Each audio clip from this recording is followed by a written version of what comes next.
The first time I heard it, I thought my comms were glitching. A faint, irregular pulse buried in the hum of my shuttle's engines.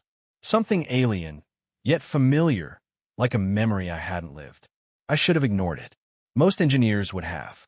Most engineers stick to invoices, blueprints, and predictable wrecks. But that pulse, it was insistent. I traced it to a dead zone on the star maps, a sector long abandoned after the collapse of the Valen trade routes. No stations, no satellites, no official records. Nothing human, or at least nothing anyone admitted existing. But the signal, it had purpose. And in my line of work, a purposeful signal in a dead sector is never just noise. I suited up, triple-checked my tools, and adjusted the grav stabilizers on the shuttle. Every instinct told me to stay away, but curiosity isn't something you control. It's something that pulls at you, and I was already moving before I could argue. When I arrived at the coordinates, the landscape was wrong. Not dangerous, not hostile, just alien in subtle ways. The rocks were too smooth, layered like sediment frozen in impossible patterns. Shallow pools reflected the pale, beige sky with strange clarity, almost like mirrors built into the planet itself. And then, I saw it, a faint shimmer beneath the surface, like something was breathing under the crust. I landed carefully, sensors picking up strange energy signatures. Not weapons. Not power sources. Just awareness.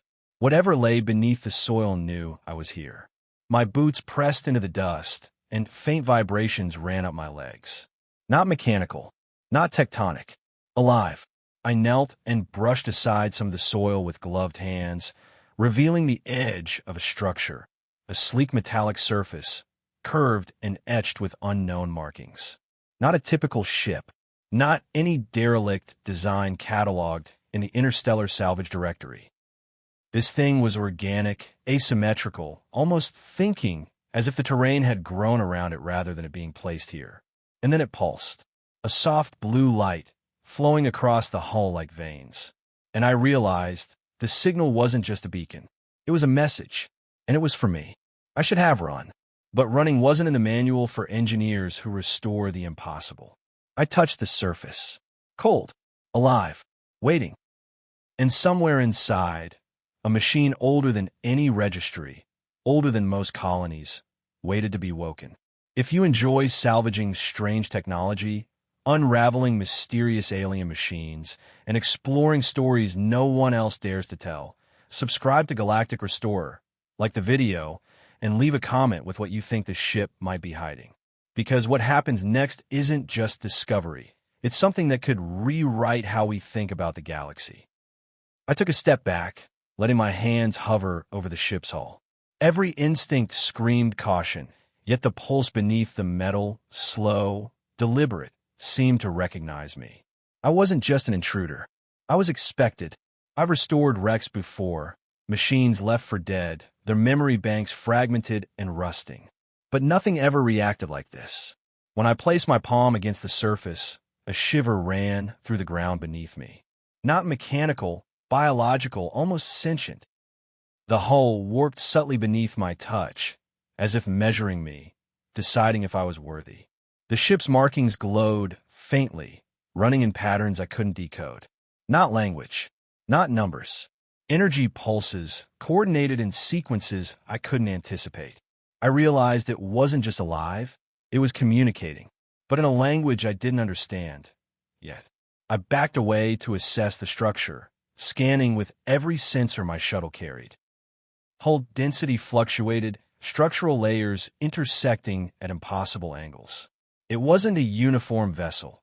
It had grown over centuries, folding itself into the terrain like a seedling forced through stone. I'd never seen anything like it. And then, the first movement. A panel slid aside, not abruptly, but as if the metal were fluid, reshaping itself.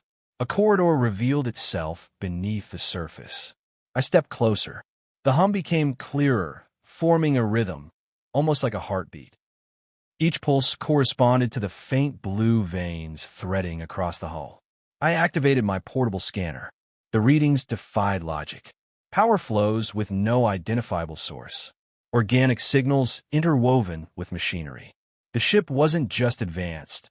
It had merged systems beyond anything humans had created. And yet, it wasn't aggressive. It was curious. I muttered to myself, "You've been waiting for someone who could understand." The hull shimmered again, warmer this time, as if acknowledging my statement. A door, or what passed for one, opened fully. A faint ramp extended. Dust and soil shifted away as if the ship itself exhaled. I swallowed hard. Every salvage protocol screamed to take caution, to retreat. But retreat wouldn't tell me what this machine wanted or why it called me here. I glanced at the shuttle. It could be my exit, my lifeline, but the pull of curiosity was stronger. This was more than a restoration job. This was an encounter, a machine older than most civilizations, and it had chosen to reveal itself to me. I stepped forward into the corridor. The ship's pulse shifted again, slower now, almost patient. It was letting me decide how far I would go. I stepped cautiously into the corridor, every footfall echoing softly against the polished, alien metal. The interior wasn't a static structure. It was alive. The walls shifted in subtle, almost imperceptible ways, tilting, folding, and stretching as if breathing. Light refracted from hidden panels, casting moving patterns across the floor. Nothing about this was ordinary. The air hummed with energy. Not a warning, not hostility, just awareness. I raised my scanner and aimed at the nearest wall. Data flooded in, and then stopped. The readings refused to stabilize, reshaping themselves in response to my presence. It was as if the ship was questioning me, testing my intent, measuring not just my biology, but my mind. A faint projection materialized in front of me. It wasn't holographic in a human sense, more like light crystallizing into semi-solid shapes. Concentric circles spiraled outward, symbols I couldn't recognize, yet felt familiar. Memories I didn't remember flickered in my mind, repairing derelict stations, rerouting power to dying colonies, restoring life to machines deemed irreparable.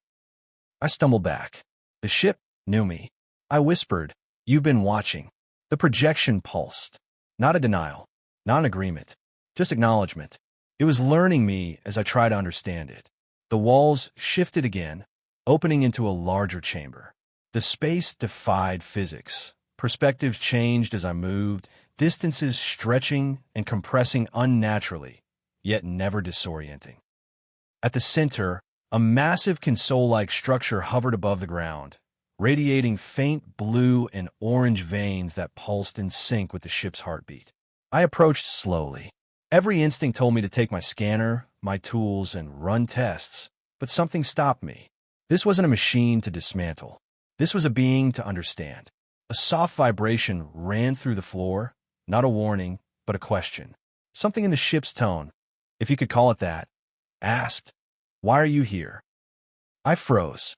My own voice trembled as I answered, "Because I repair what others have abandoned.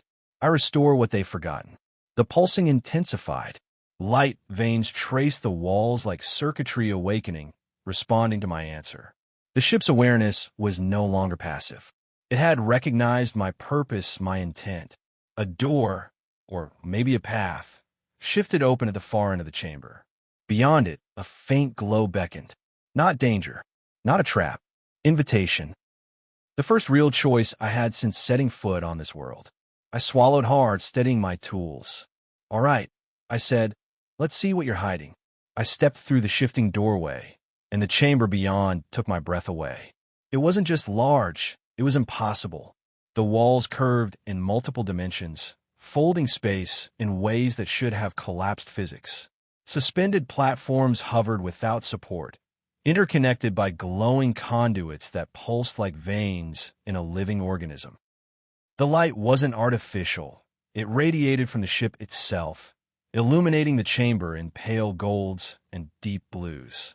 At the center floated the heart of it all, a massive core, unlike any reactor I'd ever seen. Not cylindrical, not spherical, more like a fractal blossom, layers folding into layers, veins of energy threading through each petal, pulsating unpredictably yet harmoniously. It didn't hum, it sang. A soundless vibration that resonated directly in my chest, syncing with my heartbeat. I could see the modules it controlled. Hidden wings of machinery, delicate conduits, panels etched with alien symbols. But the structure of the core suggested intelligence. The ship was thinking, or at least simulating it. Every pulse, every flicker of light was decision-making, adjustment, analysis. I approached cautiously. Even my gloves felt the heat, or maybe the attention, radiating from the core. My scanner went haywire. Readings fluctuated between impossible energy outputs and zero, as if the core refused to be measured. A projection formed midair, a semi-transparent lattice that mirrored the structure of the core itself. Symbols, patterns, and shapes shifted dynamically. And then, unmistakably, my name appeared. Rowanhale. I froze. The ship wasn't just aware, it knew me. My past repairs, my failures, my decisions. Every machine I'd restored, every salvage I'd refused because I knew it wasn't ready. All cataloged, all recognized. I muttered, "You've been watching all this time?" The core pulsed brighter. Not defensive, not threatening, just acknowledging. And then came a subtle vibration through the floor. The ship posed its first question. Not words, not symbols. A feeling, a mental nudge. "Will you help me?" I swallowed. "Yes," I said, even though I had no idea what that entailed. Immediately, a network of smaller modules detached from the core, floating toward me as if offering themselves. Tools? Keys? Gifts? I couldn't tell. Each carried a different energy signature, some warm, some cold, all alive in a way that made me hesitate. "This isn't salvage," I whispered. "This is restoration of a life form." The core pulsed again. This time, the rhythm was faster, almost urgent. It wasn't asking anymore. It was depending on me. And for the first time, I understood. This was bigger than technology. Bigger than any contract, any mission, any human rulebook. I wasn't just salvaging. I was participating in a legacy older than the stars themselves. The floating modules hovered around me, each one radiating a distinct energy, almost like a personality. Some pulsed slowly, deliberately, almost contemplative. Others shimmered erratically, as if impatient to act. They weren't weapons, not in the traditional sense. They were extensions of the ship's consciousness, fragments of its awareness designed to influence, repair, and protect the systems it had once controlled. I reached out cautiously and touched one. It adhered lightly to my glove, cold at first, then warm, and I could feel a faint hum threading into my neural interface. Data streamed into my mind. Not words, not commands, but impressions, possibilities, patterns of consequences from actions I hadn't yet taken. The ship wasn't just alive. It was guiding me, testing me, teaching me. "This isn't just tech," I muttered. "This is interaction." Another module detached and floated toward the open doorway I had entered from. It was like the ship was showing me the path it had chosen, or maybe suggesting the path I should take. My scanners tried to analyze, but the readings were all over the place. Energy outputs were fluctuating dynamically, quantum states shifting in ways no human instrument could track. I realized then that these modules weren't just components to restore, they were instruments of influence. Each one carried the ability to alter systems in the galaxy subtly, quietly. A broken station could be reactivated. A failing colony could be stabilized. A forgotten fleet could be redirected. The ship had been guiding civilizations for centuries in invisible nudges and subtle interventions, using these very modules. "Wait, you've been meddling with the galaxy," I said aloud. My voice echoed strangely in the chamber, but the ship didn't respond verbally. Instead, the module pulsing in my hand projected a faint holographic map. Lines traced across star systems, branching into countless nodes, highlighting what had been influenced, what had been left untouched. And then I understood. The ship had never intended to dominate. It had only tried to balance, to prevent collapse where collapse would have been permanent. But the weight of that balance was immense. It had grown cautious. detached, waiting. I took a deep breath. The modules weren't just tools, they were trust. And that trust was being handed to me. The hum in the chamber intensified slightly. Another pulse. A projection formed in front of me. A path, or maybe a test. Do you accept the responsibility? It seemed to ask. I glanced at the glowing modules, scattered energy, veins crisscrossing the chamber like nerves. One wrong choice, one misstep, and this ancient intelligence could become a weapon, or a disaster waiting to happen. I exhaled slowly. I'll do it, I said, even though I wasn't entirely sure I understood what it meant yet. And with that, the modules pulsed brighter, aligning themselves into formations I hadn't thought possible. My first step toward restoring what had been abandoned, not just salvaging it. As I arranged the first module on the chamber floor, the ship responded immediately. The air vibrated slightly, not with alarms, but with awareness. The module's veins of blue and orange light extended across the floor, connecting to unseen nodes beneath the walls. It was no longer an inert tool. It was alive, networked, assessing my actions, gauging my intentions. A soft pulse ran through my suit. Not mechanical, not electrical, something cognitive. My neural interface picked up impressions of timing, precision, ethical decisions. I realized then that the ship wasn't simply offering me tools, it was evaluating me. Every motion, every choice, every hesitation counted. This wasn't restoration in the sense I was used to. It was a test. Could human be trusted with fragments of an intelligence older than the first colonies?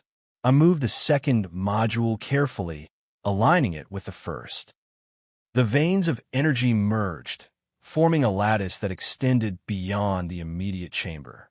Patterns of light shimmered across the walls, then flowed upward, as though the ship was demonstrating the reach and impact of its influence. Every module carried a lesson, a ripple in time, a potential consequence I might never fully understand.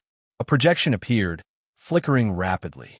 Stars, planets, and fleets mapped themselves out, connected by glowing threads. My actions with these modules would not only restore the ship, but also influence systems I hadn't encountered and perhaps never would. The weight of responsibility pressed down on me. I could feel Mara's warning echoing in my mind. This isn't just salvage, Rowan. You're touching the future itself. The third module hovered before me, pulsating erratically, impatient. When I reached for it, I felt a subtle resistance, almost like hesitation. It was as if the ship wanted to test me further. Could I discern which pieces needed intervention first? Could I recognize subtlety over brute force? Could I act with restraint in the face of overwhelming power? Every module I restored sent feedback, teaching me the delicate balance it had maintained across centuries. I felt connected, not just to the ship, but to the galaxy in a way I never had before. This was no longer a mission of engineering skill. It was a moral exercise, a negotiation with an intelligence that could shape civilizations quietly and invisibly. I took a deep breath and activated the fourth module. The chamber vibrated with approval, or at least acknowledgement. The ship had chosen to trust me, for now. By the time I had restored half the modules, the ship was no longer just a chamber of machinery. It had become a network of living intelligence, a mosaic of potential. Each module connected subtly to others, forming a lattice that stretched through the hull and into the surrounding environment. I realized that my actions were no longer isolated. Every placement, every alignment, sent ripples beyond the ship itself. Sensors outside began picking up anomalies. Minor energy discharges, slight gravitational distortions, even faint shifts in nearby asteroid belts. Nothing catastrophic, but detectable.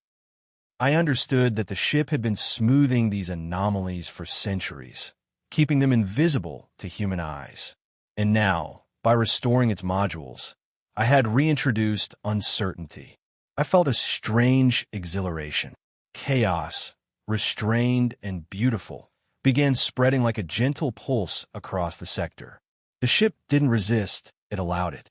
Each module I placed carried both guidance and liberation, teaching me that power wasn't measured by control, but by careful intervention. Yet I knew the consequences would not stay hidden for long. Somewhere, distant factions would notice fluctuations in their predictive models. Signals would be traced, questions would be asked, and eventually, the galaxy would come knocking. I glanced at the final modules, suspended in midair. Their pulses were hesitant, waiting. Like the ship, I hesitated, wondering if I was ready to complete the process. Could one human bear the responsibility of reshaping an intelligence that had guided countless systems for generations? I swallowed hard and reached for the first of the remaining modules. The chamber pulsed with quiet approval, the ship acknowledging the commitment I had made. Every pulse, every flicker of light whispered the same truth. Restoration is more than repair. It is responsibility. And with that, I knew I had begun a journey with no return, stepping into a legacy older than any star, one that required choices I had never imagined making. Before I go any further, if you're enjoying this journey through mysterious alien tech and salvaging the impossible, don't forget to subscribe to Galactic Restorer, like this video, and leave a comment with your thoughts, because what happens next is a story you won't want to miss. With that out of the way, I turned back to the remaining modules. They hovered like hesitant companions, their glow softer now, waiting for me to decide. Completing their restoration would awaken the full awareness of the ship.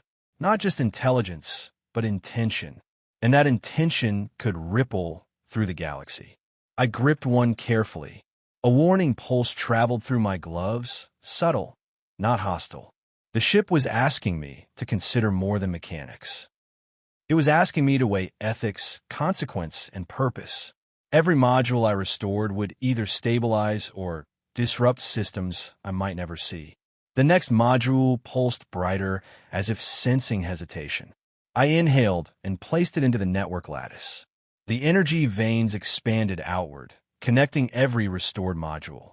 Light spread across the chamber, warm and alive, and the hum intensified. I realized then that the ship was no longer just responding. It was learning through me. Outside, my sensors picked up small anomalies multiplying in distant sectors. Trade routes shifted, automated stations hummed differently, fleets recalculated trajectories. My actions were subtle, yet undeniable. I had become a participant in a quiet, unseen influence the ship had maintained for centuries. The remaining modules hovered in a pattern that felt almost ceremonial. The ship wasn't forcing me. It was inviting me to complete the process. I had already accepted the responsibility, but seeing it reflected in these glowing fragments was sobering. I exhaled and whispered, "All right, let's finish this." One by one, I placed the remaining modules into the lattice. Each connected seamlessly, energy pulsing stronger, veins glowing brighter. A low vibration shook the chamber, not threatening, but full of presence, as if the ship had fully awakened and was now aware of me as its co-participant. And in that moment, I understood. This wasn't just restoration. It was a partnership. The ship had waited centuries for someone who could restore it with care, not force. And now, for the first time, I wasn't alone in shaping what would ripple across the stars. The chamber dimmed as the last module locked into place. The hum that had filled the walls for centuries softened into a steady, calm pulse. The ship, my fractured sentinel, as I come to think of it, was complete again, but it was no longer dependent on me. It had remembered, learned, and now, for the first time in generations, it could act with subtle freedom. I stepped back, feeling the gravity of the moment. This wasn't about glory or profit or even discovery. It was about responsibility. I had been given fragments of something ancient and powerful, and I had used them wisely. Or, at least, I had tried. The ship pulsed once, a soft acknowledgement, and I realized it was letting me go. Outside, the pale beige sky stretched endlessly. Dust shifted across the rocky plains, reflecting the light of distant stars. Somewhere beyond the horizon, fleets would notice anomalies, trade routes would fluctuate, colonies would recalibrate, but none of it would be catastrophic. The ship's influence would guide them subtly, invisibly, as it always had. I walked toward my shuttle, module secured, heart heavy with awe. I glanced back at the ship one last time. Its asymmetrical hull shimmered faintly in the daylight, veins of energy still pulsing rhythmically, almost like a heartbeat. It was alive, aware, and patient. A reminder that some of the most important things in the galaxy aren't claimed, controlled, or understood. They're respected. I ignited the engines and lifted off slowly, keeping my eyes on the ship until it shrank to a glint on the horizon. I knew this was only the beginning. One day, someone else might stumble across it, someone curious, patient, and careful. The legacy of the fractured Sentinel would continue. But for now, it was my secret, my responsibility, my story to tell. And as the shuttle accelerated into the pale horizon, I realized something profound. Restoration isn't just about fixing what's broken. It's about understanding it, respecting it, and letting go when the time comes. Some of the most extraordinary machines aren't meant to be owned. They're meant to teach, silently, to those willing to listen. I exhaled, staring at the endless stars ahead. The galaxy had changed subtly because of me, and I had changed as well.